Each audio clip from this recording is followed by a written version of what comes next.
Siapa yang tidak ingin menjadi orang kaya? Hampir semua manusia pasti ingin dirinya kaya raya agar hidupnya selalu terpenuhi dan bisa membeli apapun yang diinginkan. Namun hal itu tak dirasakan oleh sahabat Rasulullah Shallallahu Alaihi Wasallam, Abdurrahman bin Auf.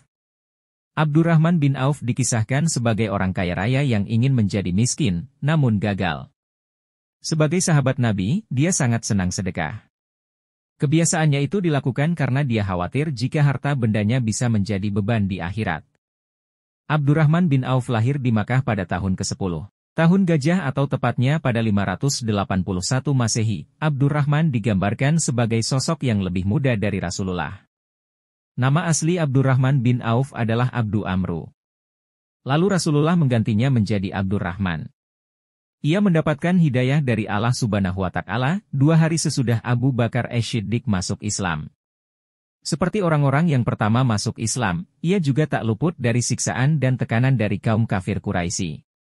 Abdurrahman termasuk orang yang mengikuti ajakan hijrah Rasulullah. Di Madinah, Rasulullah banyak mempersaudarakan kaum Muhajirin dan kaum Ansyar. Layaknya para Muhajirin lainnya, Abdurrahman meninggalkan seluruh hartanya di Mekah sehingga setibanya di Madinah ia tidak memiliki apapun. Diriwayatkan Anas bin Malik, Rasulullah telah mempersaudarakan Abdurrahman dengan Sa'id bin Al-Rabi, Al-Ansyari tatkala tiba di Madinah. Suatu ketika, Sa'id berkata kepada Abdurrahman, "Saudaraku, saya adalah salah seorang penduduk Madinah yang mempunyai banyak harta. Maka, pilihlah dan ambillah. Saya juga memiliki 2 orang istri, lihatlah salah satunya yang menarik hatimu, sehingga saya bisa mentalaknya untukmu," ujar Sa'id. Menjawab hal tersebut, Abdurrahman justru meminta agar Sa'id menunjukkan lokasi pasar. "Semoga Allah memberkatimu pada hartamu dan keluargamu. Akan tetapi, tunjukkanlah letak pasarmu," ujarnya. Maka ditunjukkanlah pasar tersebut, sehingga Abdurrahman pun bisa berdagang. Kreativitas Abdurrahman muncul saat berdagang. Ia meminta tolong kepada saudara barunya itu, untuk membeli tanah kurang berharga yang terletak di samping pasar. Kemudian, tanah tersebut ia petak-petakan. Lalu, siapapun boleh berjualan di tanah itu tanpa membayar sewa. Apabila dari pedagang itu ada keuntungan, ia mengimbau mereka untuk memberikan bagi hasil seikhlasnya. Banyak para pedagang yang tertarik untuk bisa berjualan di lahan Abdurrahman. Mereka berbondong-bondong pindah ke pasar baru yang dikembangkan oleh Abdurrahman bin Auf. Hal itu membuat keuntungannya berlipat. Anehnya, semakin banyak harta yang dimiliki Abdurrahman, dia justru menangis khawatir. Suatu ketika Rasulullah Shallallahu Alaihi Wasallam berkata, Abdurrahman bin Auf akan masuk surga terakhir karena terlalu kaya, sehingga dihisapnya paling lama. Mendengar hal tersebut Abdurrahman bin Auf pun berpikir keras. Bagaimana caranya agar ia menjadi miskin supaya dapat memasuki surga lebih awal, tuturnya. Agar jatuh miskin, Abdurrahman bin Auf pernah menyedekahkan separuh hartanya. Setelah itu ia bersedekah lagi sebanyak 40.000 dinar yang kebanyakan harta bendanya diperoleh dari hasil perdagangan.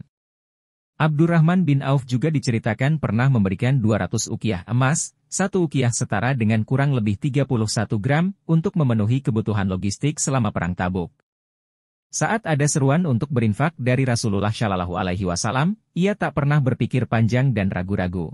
Begitupun saat Perang Badar yang jumlahnya mencapai 100 orang, dia memberikan santunan 400 dinar kepada masing-masing veteran. Abdurrahman bin Auf juga menyumbangkan 40.000 dinar, 500 ekor kuda, dan 1.500 unta untuk para pejuang.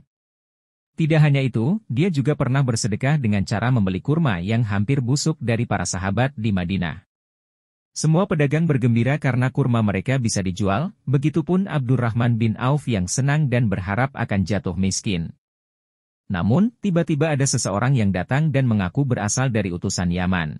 Dia memberitakan bahwa di negerinya sedang terkena wabah penyakit menular, sehingga rajanya mengutus dirinya untuk mencari kurma busuk. Menurutnya, kurma busuk adalah salah satu obat yang bisa menyembuhkan dari penyakit menular itu. Akhirnya utusan Raja Yaman tersebut memborong semua kurma milik Abdurrahman bin Auf dengan harga 10 kali lipat dari harga kurma biasa. Kedermawanannya itu tidak membuat Abdurrahman bin Auf jatuh miskin, justru harta kekayaannya terus meningkat. Di saat Abdurrahman bin Auf merelakan semua hartanya agar jatuh miskin, saat itu pula Allah memberikan limpahan harta berkali-kali lipat untuknya. Baginya, warisan terbaik yang ditinggalkan pada keluarganya saat meninggal bukanlah harta atau kekayaan, melainkan ajaran Islam dan teladan dari Rasulullah Shallallahu Alaihi Wasallam. Tak heran jika dirinya banyak dicintai para sahabat lainnya. Apalagi, dirinya banyak berjasa menyumbangkan kekayaannya untuk Islam. Abdurrahman bin Auf meninggal ketika berumur 75 tahun, ada juga yang mengatakan 72 tahun, pada tahun 31 Hijriah. Namun pendapat lain menyebutkan tahun 32 Hijriah. Ia dimakamkan di pemakaman Baqi yang diimami oleh Utsman bin Affan berdasarkan wasiatnya. Ia meninggalkan 28 anak laki-laki dan 8 orang perempuan. Abdurrahman bin Auf masuk dalam deretan 10 sahabat Nabi yang dijamin masuk surga. Jadi kita bisa ambil pelajaran dari kisah sahabat Nabi ini, Abdurrahman bin Auf, tidak ada orang satupun yang jatuh miskin gara-gara bersedekah, semakin kita sering bersedekah, Allah akan menggantinya dengan rezeki yang lebih banyak lagi. Terima kasih, jangan lupa subscribe ya Luur.